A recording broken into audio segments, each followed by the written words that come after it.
Pasquale Vari et aujourd'hui je vais vous montrer comment on prépare une pizza capricciosa, une pizza à l'italienne, une pizza à croûte mince. D'abord, pour la cuisson, il faut préchauffer notre four à 500 degrés Fahrenheit ou 250 degrés Celsius. Pour la cuisson de notre pâte, soit qu'on utilise une pierre au four ou, moi chez nous, je prends toujours un plat en aluminium, mais je vais juste légèrement l'huiler avec un soupçon d'huile et à l'aide d'un papier essuie-tout, je vais juste m'assurer que la plaque est très bien huilée. Donc, lorsqu'on prend notre pâte, que ce soit une pâte qu'on a fait nous-mêmes ou qu'on a achetée, on la prend avec délicatesse et immédiatement, on la met dans la farine des deux côtés. On met de la farine aussi sur notre poste de travail, notre planche en bois. Et là, on va commencer à l'étendre. On peut utiliser un rouleau à pâte, mais c'est mieux si on utilise nos mains.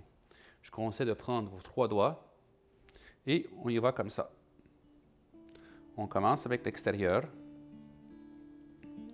et on travaille ça, on revient à l'intérieur. Après, on retourne à l'extérieur, on retourne de l'autre côté et je continue. Rendu comme ça, vous avez juste à prendre la pâte dans vos mains et vous la lancez d'un bout à l'autre. Vous allez voir qu'elle va s'ouvrir toute seule.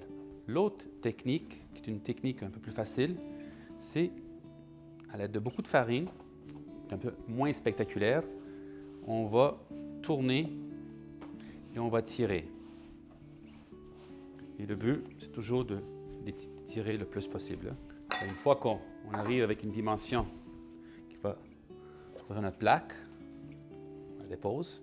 Et là, on doit immédiatement garnir de sauce et de garniture et enfourner le plus vite possible. L'erreur qu'on pourrait faire, c'est de laisser notre pâte plaquée telle qu'elle. On veut un bel équilibre entre la pâte, la sauce et les garnitures, donc respecter la quantité. On commence au milieu et on prend notre cuillère et on tourne comme ça. On doit surtout s'assurer que notre sauce ne déborde pas sur la plaque, parce que si notre sauce déborde sur la plaque, notre pizza va coller. C'est l'heure d'ajouter nos ingrédients et on doit toujours s'assurer de bien éparpiller nos ingrédients afin qu'on puisse goûter à chaque ingrédient, à chaque bouchée. Les olives, préalablement dénoyautées, des capres et pour terminer, la mozzarella. La mozzarella, on peut la râper comme on peut la couper en dés. Moi, je préfère la couper en dés. J'aime ça, les morceaux de fromage. Ça nous permet de voir un petit peu nos ingrédients et la pizza n'est pas complètement couverte de fromage.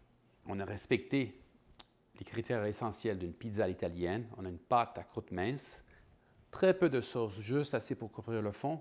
On a mis un petit niveau de garniture, on n'a pas trop rempli et pas trop de fromage. N'oublions pas qu'une pizza à l'italienne, c'est un équilibre entre le fromage, la sauce, la garniture et la pâte. Là, je suis prêt à enfourner. Le four est prêt. On y va.